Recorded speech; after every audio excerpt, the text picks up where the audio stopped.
El sonido del cristal estallando contra el suelo no fue solo un accidente, fue una sentencia. Un eco seco, cortante, que partió el aire y dejó suspendido el tiempo. En la cocina, la luz blanca del fluorescente parpadeaba como si también se hubiera alterado con el impacto. Juan cayó de rodillas, no por el ruido ni por el susto. Su cuerpo, simplemente, dejó de obedecerle. Sus manos, que hasta segundos antes cortaban tomates con una precisión casi quirúrgica, ahora temblaban como si estuvieran hechas de papel mojado. El sudor le brotaba helado desde la nuca y se deslizaba por su espalda como un río gélido. Su camisa se pegaba al cuerpo, la respiración se volvía un jadeo ahogado. La visión era una mancha, un torbellino borroso que se estrechaba en los bordes. Como si el mundo se alejara, lento pero inevitable, los pedazos de lechuga se mezclaban con los cristales del bol roto. Juan, con las yemas insensibles, intentaba recoger lo que quedaba. Ni siquiera sentía si se cortaba. Lo hacía por inercia, por esa necesidad absurda de arreglar algo. Lo que fuera, aunque él mismo ya estuviera roto. Desde el salón Carmen escuchó el estruendo y corrió. Sus pasos golpeaban el parquet con un ritmo frenético. Cuando lo vio se le congeló el alma. Allí estaba su marido, su Juan, el hombre metódico, siempre firme, reducido a un gesto descompuesto, con la mirada perdida en un punto invisible. «¡Juan! ¡Juan, mírame!», gritó, pero su voz parecía atrapada en otro plano, como si hablara desde el fondo de un túnel. Él no respondía. Su rostro había perdido color. Tenía la piel ceniza, los labios entreabiertos, las pupilas errantes. Carmen tomó el glucómetro casi sin pensar. Lo conocía.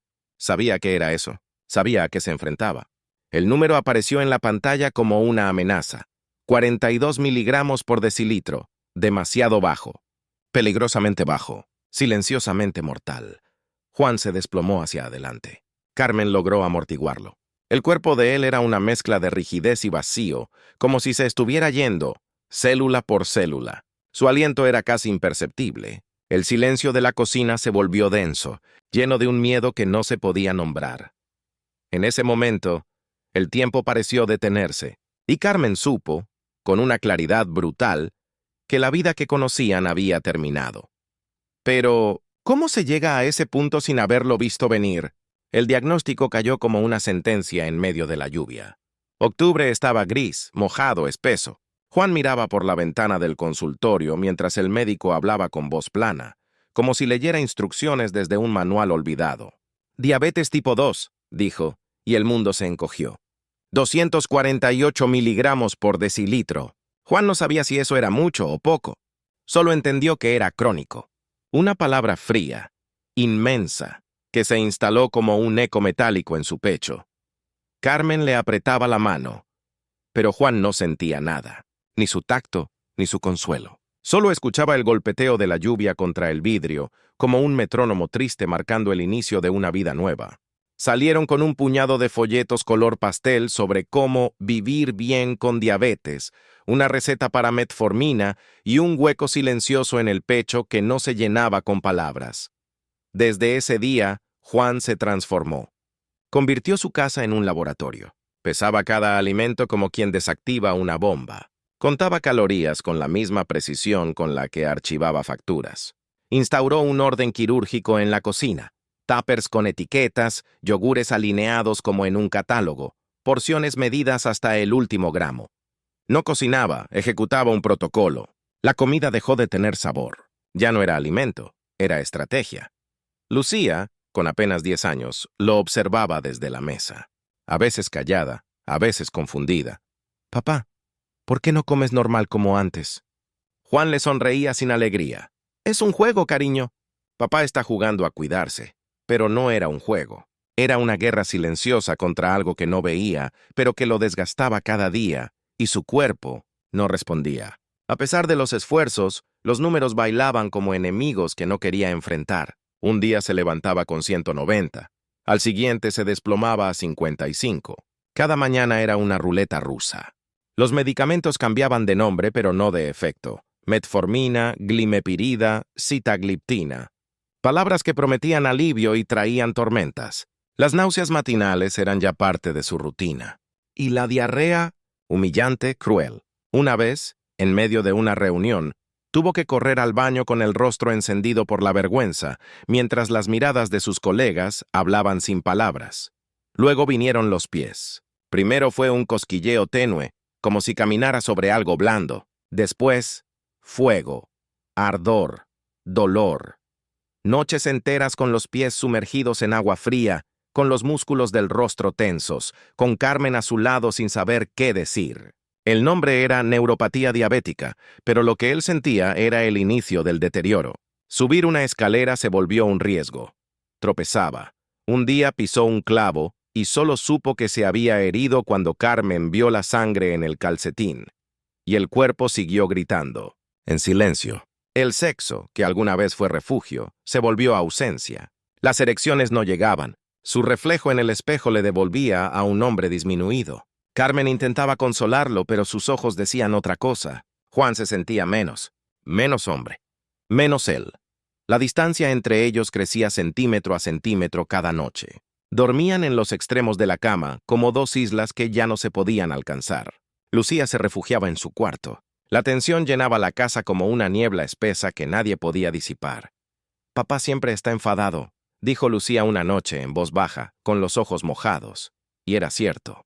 Juan ya no vivía. Sobrevivía entre cálculos, restricciones, miedos y frustraciones. Cada comida era un campo minado. Cada día, un número más que controlar. Cada noche, una batalla interna que nadie más veía. Pero lo peor aún no había llegado. La crisis en la cocina fue solo el aviso, la antesala de algo más oscuro. En urgencias, el aire olía a desinfectante y sudor seco. Juan yacía en la camilla, la aguja clavada en la vena, el líquido dulce recorriendo su cuerpo como un antídoto amargo. Alrededor, médicos jóvenes hablaban entre sí con velocidad, lanzando palabras que rebotaban en su mente sin encontrar sentido. Su cuerpo temblaba, pero por dentro se sentía hueco. Entonces llegaron los resultados. No era solo una hipoglucemia. «Señor Juan», empezó el endocrinólogo de guardia, un hombre de mirada cansada y ojeras como cicatrices de guerra. «Necesitamos hablar con usted». El tono no era alarmista, era resignado. Y eso dolía más. Principios de retinopatía diabética, ojo derecho, nefropatía incipiente, proteínas en la orina, neuropatía periférica avanzada. Cada palabra caía como una piedra. Pesada. Fría. Juan intentaba asimilarlo. La sala de urgencias giraba lentamente a su alrededor. Su diabetes está descontrolada pese al tratamiento. Necesitamos considerar comenzar con insulina. La palabra le explotó en el pecho. Recordó de inmediato a su tío José, las inyecciones en las comidas familiares. El bastón, luego la silla de ruedas, luego la pierna que ya no estaba, los ojos opacos, la sombra que quedó de él. Juan sintió que el aire se le iba. Pero...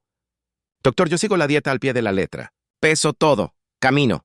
Tomo los medicamentos. No me salgo de nada. ¿Qué más puedo hacer?» El médico bajó la mirada, como quien ya ha tenido esta conversación demasiadas veces.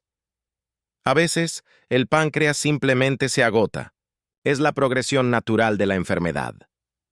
Natural. Esa palabra le rasgó por dentro. ¿Natural? ¿Natural que el propio cuerpo se rinda? ¿Natural que, a pesar de hacer todo bien, el enemigo gane? Carmen soltó un sollozo bajo. Sentada en la silla de plástico verde, se tapó la boca con la mano como si pudiera contener el dolor. Lucía ni siquiera los miraba.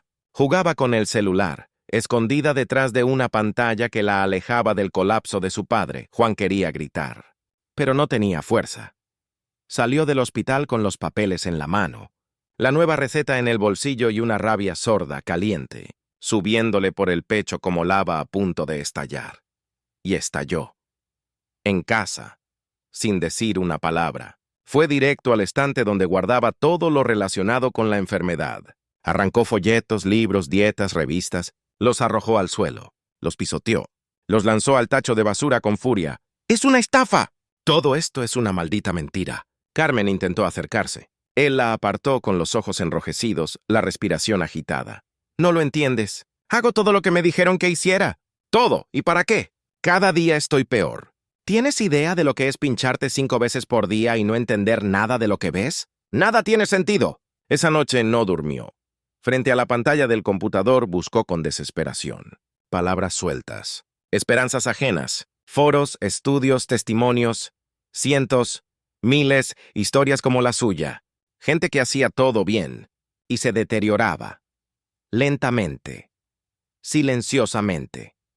Pero también encontró otra cosa. Voces diferentes, enfoques que los médicos tradicionales negaban. Gente que hablaba de la enfermedad desde otro ángulo. Una lógica distinta, una grieta. A las 4 de la madrugada, los ojos inyectados y el alma hecha trizas, se topó con un video. Un médico español. Doctor Fernández. Su voz era pausada. Su mirada firme.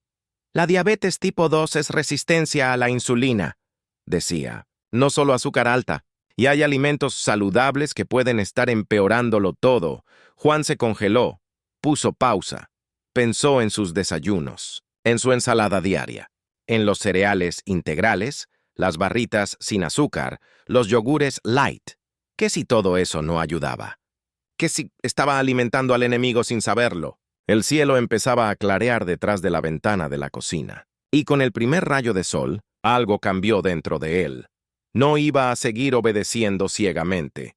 Iba a cuestionar todo, aunque eso lo pusiera en contra de todo lo que había aprendido hasta ahora, aunque lo hiciera caminar solo. Y si esa era, por fin, la verdadera puerta hacia la libertad. Las semanas siguientes fueron un viaje al abismo. Y de regreso. Cada vídeo, cada artículo, cada testimonio desmontaba con brutal claridad las ideas que Juan había defendido como verdades absolutas. Descubrió que los carbohidratos complejos que comía con obediencia religiosa, pan integral, arroz integral, pasta integral, elevaban su glucosa casi tanto como un vaso de refresco. Su cuerpo no distinguía entre una tostada saludable y una cucharada de azúcar blanco. Todo era glucosa disfrazada. El doctor Fernández no ofrecía una cura mágica, pero hablaba con una lógica que hacía que por primera vez todo tuviera sentido. Decía que la clave no estaba en contar carbohidratos, sino en dejar de alimentar al problema. Que muchas de las dietas que los diabéticos siguen con fidelidad ciega solo perpetúan la raíz del mal, la resistencia a la insulina. Juan no se lanzó al cambio de golpe. Lo hizo con miedo, con cautela, pero con una decisión férrea sacó del armario los cereales, las harinas, incluso las buenas, y los eliminó. Cada paquete que tiraba era como arrancar una capa de su antigua vida. Sustituyó todo por grasas saludables: aguacate, aceite de oliva virgen extra, nueces. Empezó a comer verduras verdes como si fueran medicina. Proteínas sin miedo. Se prometió no contar un solo gramo más, solo escuchar a su cuerpo. Los primeros días fueron brutales. La abstinencia del azúcar lo golpeó como un puño. Dolores de cabeza, irritabilidad, agotamiento, un cansancio que no era físico, era emocional. Carmen lo miraba con el ceño fruncido mientras él apartaba el arroz con el tenedor. Juan, esto va contra todo lo que te dijeron los médicos, pero él solo asentía en silencio. Y entonces, al quinto día, algo cambió. Despertó temprano como de costumbre, pero algo era diferente. No había niebla en la mente. No había pesadez. Se sentía limpio por dentro. Fue al baño. Se lavó las manos con nerviosismo. Tomó el glucómetro. 92 miligramos por decilitro. Lo miró como quien mira un milagro. Lo repitió. Otra vez, 92. En ayunas. Sin medicación extra. Las lágrimas llegaron sin permiso. No de rabia, ni de tristeza.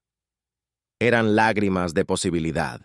Por primera vez en años, sintió que tal vez, solo tal vez, no estaba condenado. 6 meses después, Juan es otro hombre. Literalmente, perdió 15 kilos, sin proponérselo. Su rostro se afinó, su mirada recuperó la chispa. Pero el cambio más profundo no se ve a simple vista. Vive en la serenidad con la que ahora habita su cuerpo. Su glucemia oscila entre 85 y 110 miligramos por decilitro. La hemoglobina glicosilada, ese índice temido, bajó de 8.5 a 5.4. Cuando el médico lo vio, frunció el ceño incrédulo. ¿Qué has hecho? Juan sonrió tranquilo. Dejé de comer como diabético y empecé a comer como alguien que quiere sanar. El hormigueo en los pies casi ha desaparecido. La visión se estabilizó. La intimidad con Carmen volvió. No solo el deseo, sino la conexión. Esa complicidad que habían perdido entre fórmulas y frustraciones. Lucía también volvió. A sus abrazos, a sus chistes, a las cenas sin miedo. Papá, vuelves a ser tú. Hoy Juan come con libertad consciente, no con reglas impuestas. Entendió que la diabetes tipo 2 no es una condena, sino un aviso, que no se trata solo de azúcar, sino de energía atrapada, y que hay una diferencia inmensa entre controlar una enfermedad y comprenderla. Recuerda esa mañana en la cocina como un antes y un después. El suelo cubierto de vidrios rotos, su cuerpo temblando.